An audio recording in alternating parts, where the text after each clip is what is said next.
Hello, everyone. Welcome to our discussion on isolation and isolating mechanisms. In the previous session, we discussed about species and speciation or different types of uh, speciation. And when we defined a species, the one term that we used was when you consider a group of organisms to be a species, they should be reproductively isolated. And this isolation is what we are going to discuss in this particular session. So, isolation is the one thing that that defines or that gives a particular group the status of a species. So, isolation can be defined as any barrier which prevent mating or interbreeding of individuals. And this isolation is the one which restores, or this is the one which conserves. It's not restore, it conserves a gene pool or conserves a group which is called as a species. So a species remains as a species because of this isolation and because of the many processes which prevent interbreeding. So, if interbreeding occurs between different organisms, what happens is hybrids will be generated. So, such hybrids are usually not viable. Viable hybrids can be seen only in plants. When you come to animals or sexually reproducing animals, hybrids are usually non viable, and if at all viable, they will not give rise to fertile young ones. So, this session will be detailing the barriers, or what are the barriers and how these barriers bring about the process of reproductive isolation. So, this particular isolation, it can be any external or internal barrier which prevents the interbreeding between population. So it is a barrier to keep the population apart so that the contact with the different species is avoided. So this particular isolation was thought to be important in evolution, or to evolution to happen, isolation is important. And this process of isolation was termed, or this particular process was isolating mechanisms was termed by Theodore Dobansky in his classical work Genetics and the Origin of Species. And he broadly divided these mechanisms or isolating mechanisms into geographical isolation and reproductive isolation. So in this isolation, what we are going to see is that how organisms is not interbreeding, or what are the barriers that is restricting one organism to interbreed with another.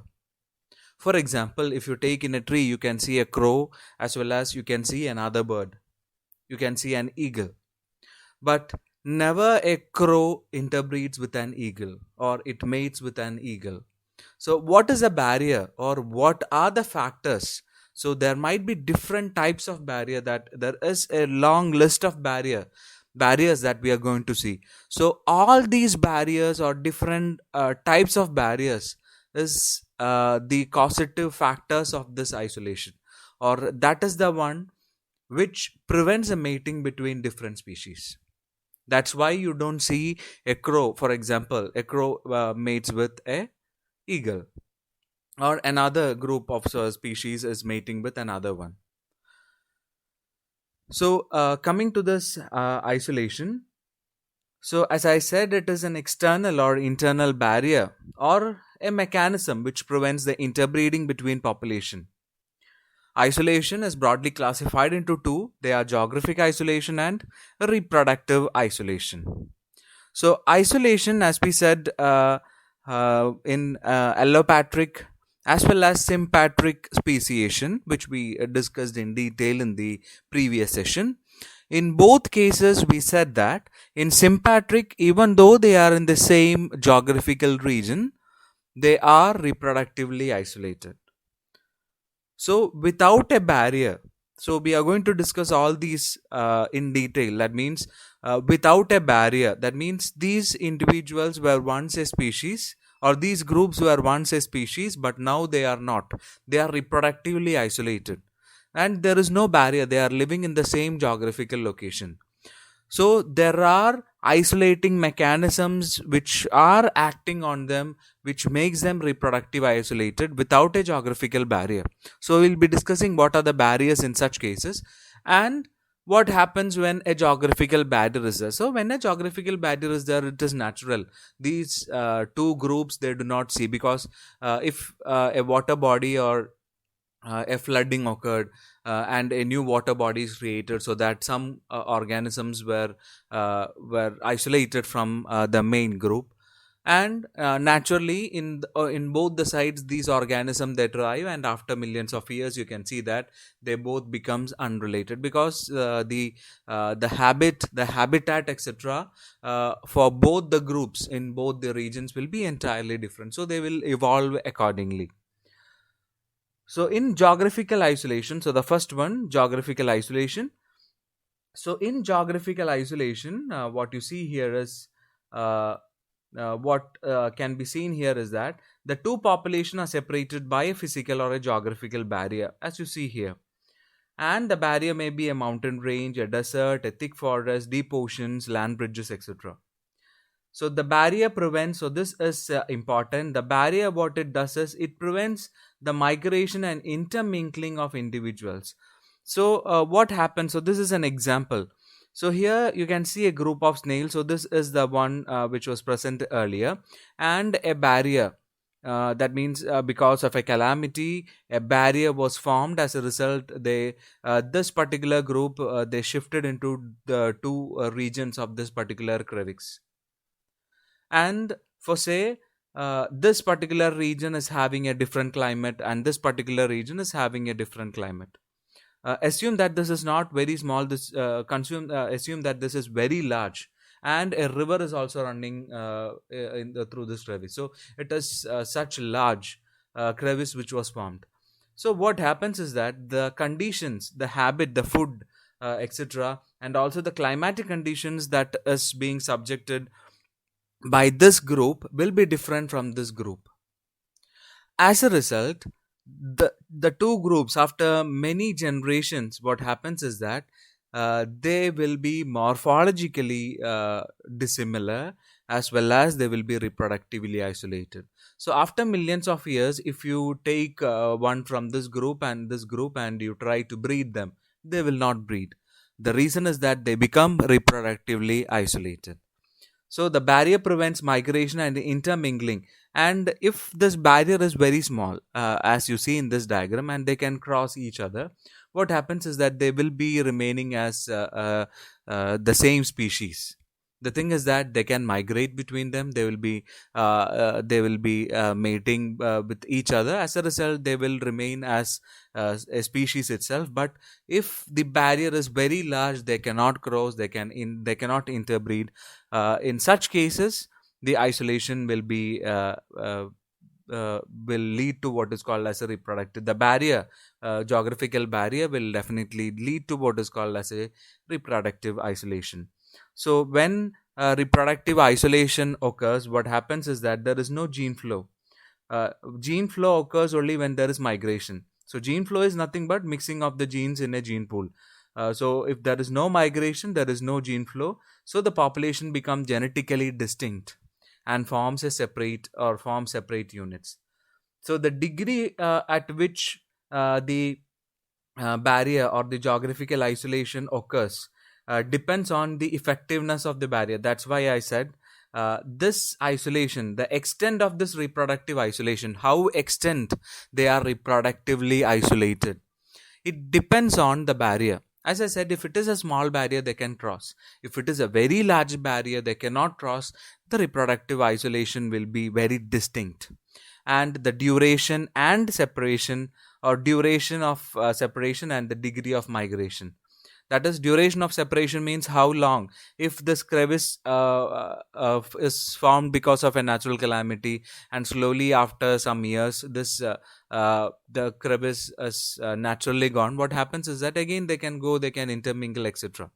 But once they are becomes genetically distinct, that means if this barrier is removed naturally after millions of years, what happens, or after, not millions of years, after they are reproductively isolated, that might be the correct term than using millions of years, after they are reproductively isolated, because the extent at which one group becomes reproductively isolated will be entirely different from another group being reproductively isolated.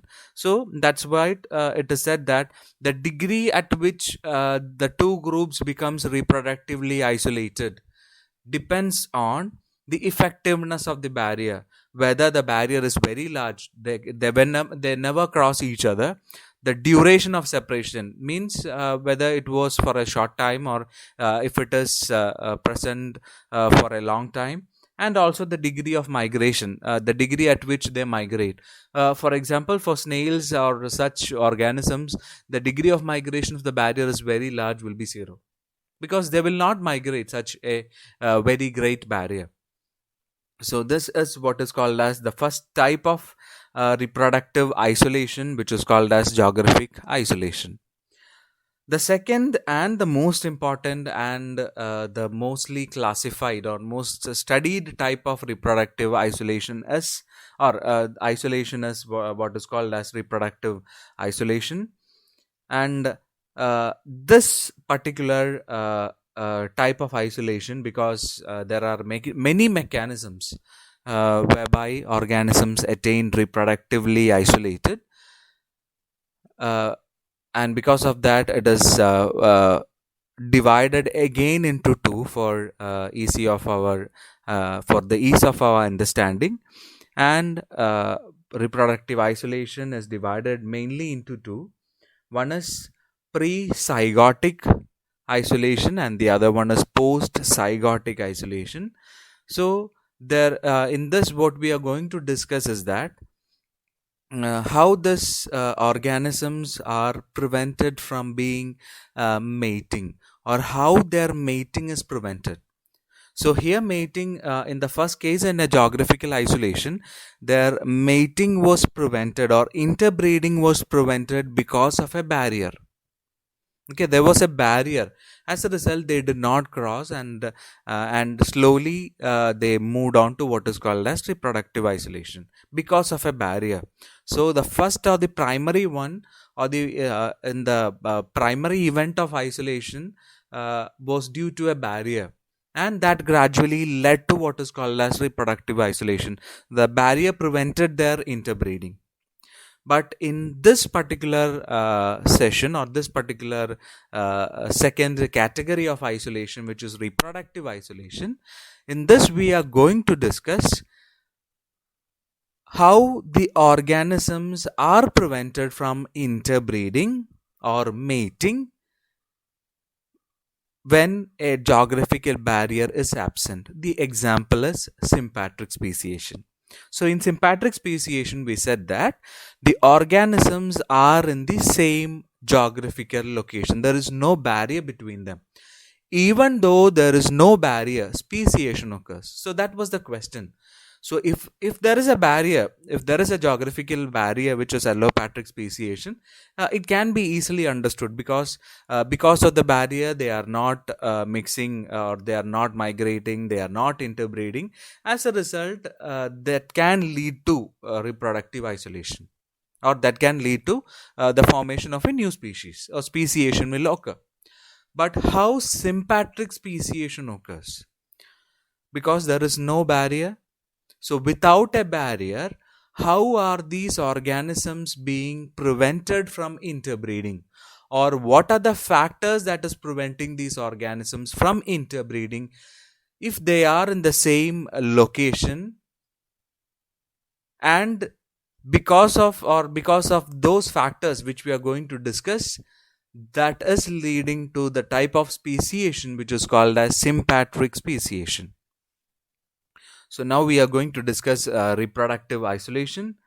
So reproductive isolation characteristics of or reproductive characteristics, that is the breeding season, the gamete incompatibility, etc., prevent species from mating and generating fertile offsprings. So these are some of the factors that is listed, like the organisms in the same area, they might have different breeding season so that they don't interbreed. Even though they mate, they might be gametic, or even though they mate, the gametes will not be compatible, the egg and sperm will not be compatible. So these are the factors which we are going to discuss in this particular session, which is called as reproductive isolation. So reproductive isolation, as I said, it is broadly classified into pre-zygotic or pre-mating isolation. That means in this particular cases, in the first case, the organisms are prevented from mating, they will not mate. But the second category is post zygotic or post mating. In this particular category, even though the organism belong to different species, they mate. For example, is our mule, which is a hybrid of horse and donkey. So horse and donkey, they belong to two different species, but they mate and they are giving rise to a hybrid. So such type of hybrid formations, etc., is discussed under what is called as post-zygotic or post-mating. So it can be either post-zygotic isolations or post-mating, or how is or how isolation act at this level. So isolation is acting at two level, and it should be accounted here that these mechanism, that is before mating as well as after mating, isolation is acting to conserve the integrity of a species. So in the first case, they are not mating, they are not interbreeding, so there is no problem. In the second one, in post-zygotic, as we'll be seeing, they mate, and in some cases they give rise to a hybrid. But this isolating mechanism ensures that this hybrid will not be viable, either will not be viable or it will not be fertile. As a result, these hybrids will not populate, or the number of hybrids, the next generation of hybrids will not be formed. So that is how this particular process or mechanism of isolation is preventing, or it is conserving the integrity of a particular species. So that is what we are going to discuss now. The first one is pre-zygotic or pre-mating isolation. So in pre-mating, as I said, these are the isolating mechanism, means the preventive mechanisms or preventive factors that is ensuring the integrity of a species by preventing or by preventing species from interbreeding. They never interbreed. So that is what we are going to discuss in pre-zygotic or pre-mating isolation. So that is what a picture, a diagrammatic representation is shown here. So pre-zygotic barrier is present here. That means the egg and sperm never meet. Okay, in these cases they never meet because they never interbreed. The egg and sperm of two different species, they never meet each other because they are completely in pre-zygotic barrier. The two species, they never interbreed. But in the second one, which is post-zygotic barrier, which is acting at this particular step, so this particular step will be absent in such cases. In such cases, the egg and sperm meet, a zygote is formed, and the zygote will be a hybrid, but the hybrid will not be viable. It will not move into the formation of either a viable organism, or the formed organism will be not fertile. So this particular representation is a pictorial representation of both pre-zygotic as well as post-zygotic or post-mating isolation. So the first is the pre-zygotic or pre-mating isolation, which prevents hybridization of the members of different populations and the formation of hybrid zygote. The first one is temporal or seasonal. So you can see all these here.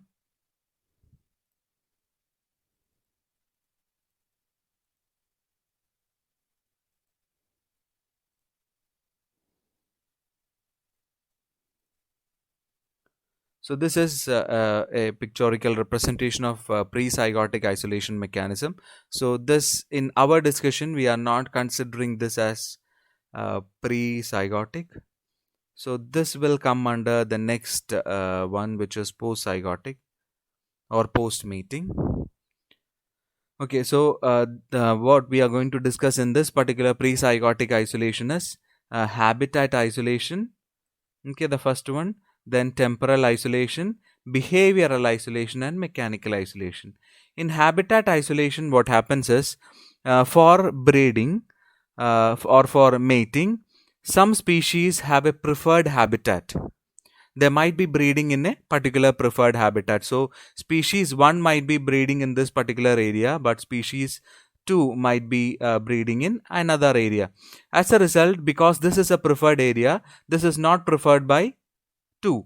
As a result, they breed only here, this one will breed only here. So, they are isolated. Even though they are in the same area, the preferred habitat will be different. As a result, they are reproductively isolated. They don't meet each other during their breeding season, or they do not meet. So the next factor that contributes to pre-zygotic isolation is temporal isolation.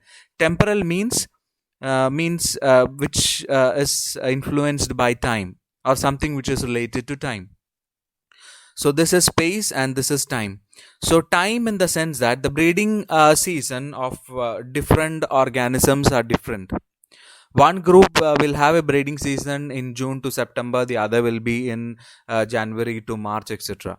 And because of this temporal separation, what happens is, they, even though they are in the same area, they do not interbreed or breed each other.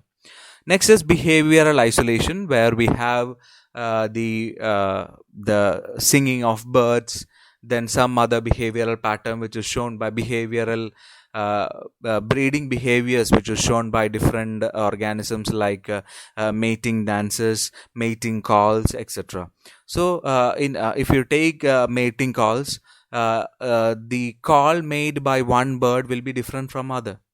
So the call of for example, if you take the case of quail or quail, you can see that the song of that particular group will be attracting only the other same, but a crow will not be attracted by the mating call of one. The same is with every other organism. If you take frogs, they have that croaking sound, that is the mating calls during the rainy season. So this croaking call was found to be different for each species.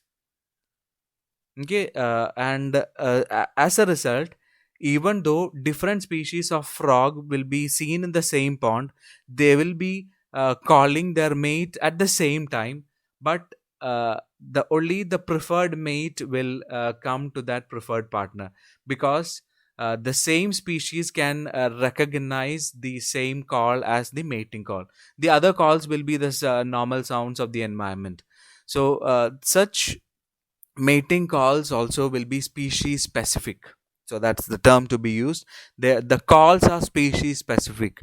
That means one particular call, because the pitching will be different, we will not as humans, we will not be able to identify the pitching, etc., unless we use from software, etc., to know the pitching, etc.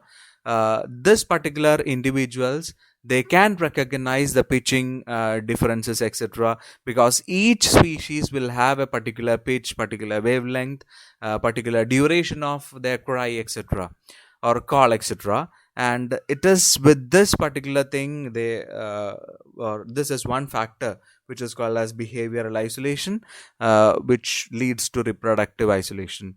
Next is mechanical isolation. So mechanical isolation is nothing but the differences in the external genitalia. So only if the genitalia is compatible, they can mate. So for each species, so it is defined as the external genitalia of males and females will be like a lock and key model. Only uh, the uh, the reproductive organs or the external reproductive organs of one species will be exactly fit with the other one, so that breeding or interbreeding is prevented. Only the correct lock can fit to the correct key can fit to the correct lock. The correct species can mate with the other one, so that that is also contributing to what is called as for maintaining the dignity of a species. So these are the ones.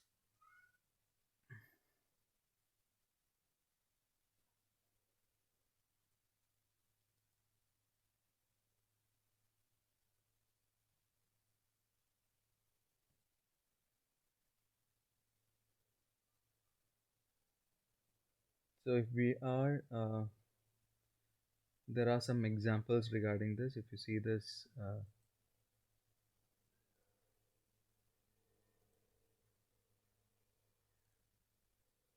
so this is behavioral isolation. You can see that the call is different, and this one is recognizing it as this is from another country. Or a country man with a hat, etc. So she is not getting attracted to this. So this is another reproductive mating. This is what I said of habitat isolation.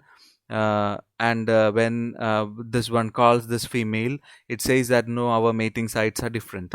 So reproductive isolation refers to the inability of related species to breed. So this is behavioral isolation. This one is habitat isolation, a depiction of habitat isolation. So coming to the definitions of each: temporal or seasonal isolation. So individuals of different species do not mate because they are active at different times or different seasons. Their breeding seasons will be different. Next is habitat isolation. So individual mate only in their preferred habitat, and therefore they do not meet individuals of other species in that particular location. Next is behavioral isolation. This is differences in the sexual behavior like mating dances, songs, scents like pheromones, etc., which prevents interbreeding. So these, like the mating dance songs, the pheromones, etc., they are unique to each species. Coming to morphological isolation. So morphological isolation is the one which I explained as mechanical. This is also called as mechanical isolation. This is due to the differences in the size and shape of the external genitalia. If the external genitalia is not compatible like a lock and a key, copulation and sperm transfer is either difficult or it will be impossible. Next is physiological isolation. So physiological isolation is the physiological control of the breeding season. So as I said earlier, they breed only in particular period or temporal isolation, and this temporal isolation is due to this physiological isolation, and that is because of the physiological control of the breeding season. Because the hormones which induce the production of the egg, which increases the sperm production, etc., will be active only during that particular breeding season, and that is what is called as a physiological control of breeding season and egg deposition, that produces a barrier to mating and fertilization. Because the breeding physiology of one group is different from the, because as I said, when they have a temporal isolation, that means if one is having the breeding season from June to September, their hormones will be active only in that particular month, and egg production, etc., will be restricted to that particular month. But for another group, if it is from January to March, they will be producing egg and sperms or mating, etc. The breeding season will be in that particular region. So that is what is called as physiological isolation. Coming to the next one, which is post zygotic or post mating isolation. So in this we have five different categories. The first one is gametic incompatibility. Then we have zygotic mortality, hybrid inviability, hybrid sterility, and hybrid breakdown. So the first one is gametic incompatibility. So in this particular cases, or in all these five cases, they interbreed, or the two different species they mate. Okay, that means if you take the case with horse and donkey, they are two different species, but they have the capacity to mate, in the sense that their genetic or the external genitalia might be compatible, etc. Because a complete isolation of a complete pre-zygotic isolation has not happened in the case of horse and donkey. That's why they mate.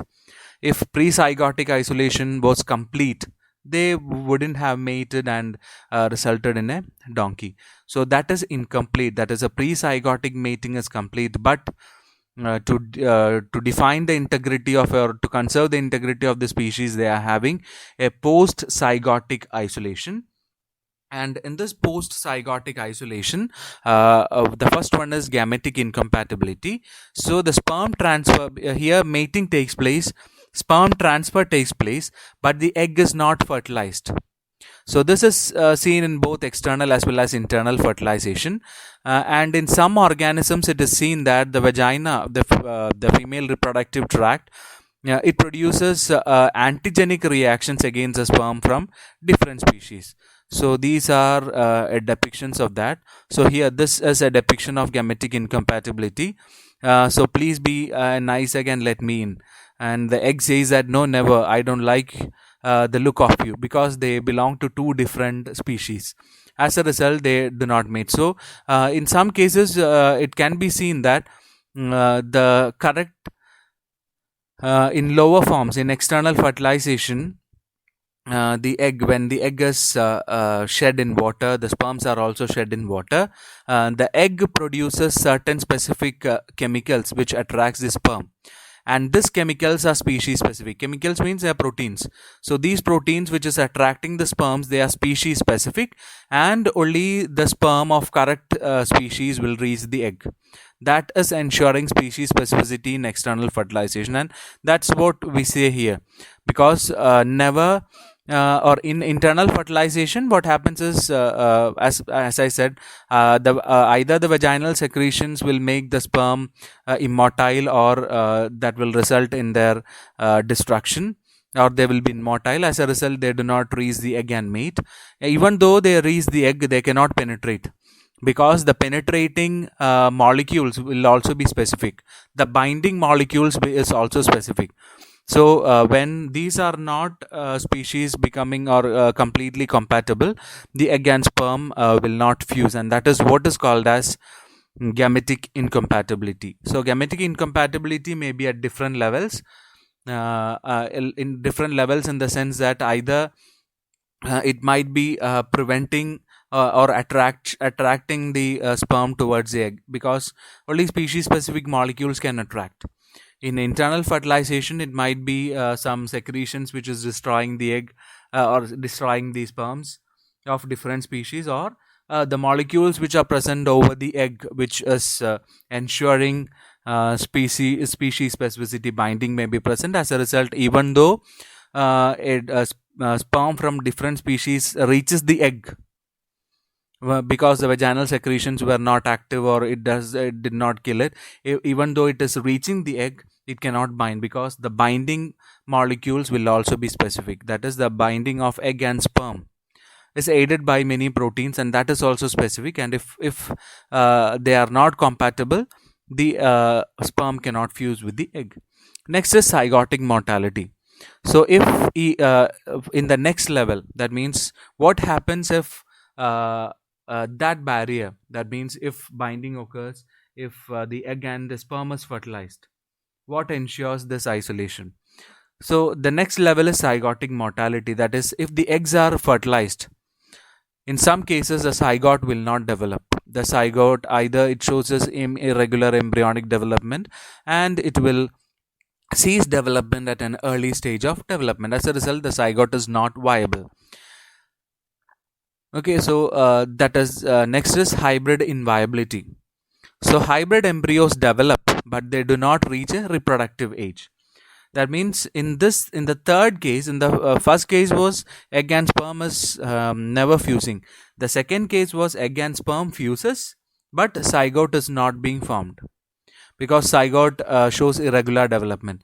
In the third case, the hybrid egg and sperm fuses, an embryo is developed, the embryo will develop into a zygote and it will give birth to a hybrid, but the hybrid will not live to the reproductive age. It will die before that. Next is hybrid sterility, and this is the case with this particular example, the mule. So in this case, what happens is the dog and the horse, the donkey and the horse, they mate. The sperm and egg fuse. A zygote is formed. Sorry, a zygote is formed. The zygote develops. The zygote develops into an embryo. The embryo is full-fledged developed and it give rise to a hybrid, and the hybrid is living after the reproductive age because it is having a complete lifespan. So even though it is having a complete lifespan, what happens here is that this mule, it will not reproduce, it is sterile, and this is what is called as hybrid sterility. So in this particular case, a sterile hybrid is produced. That means this hybrid is sterile.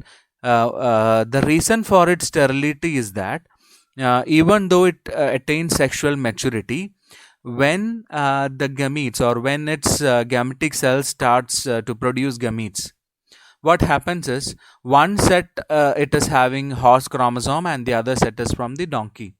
As a result, meiosis will not occur, and as a result, fertile or viable gametes are not produced, and that is the result of sterility for this particular hybrids. So that is what is called as hybrid sterility.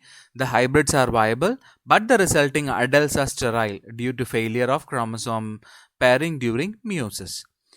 And the next situation is what is called as hybrid breakdown. So in some cases, the hybrids are viable, the hybrids are fertile.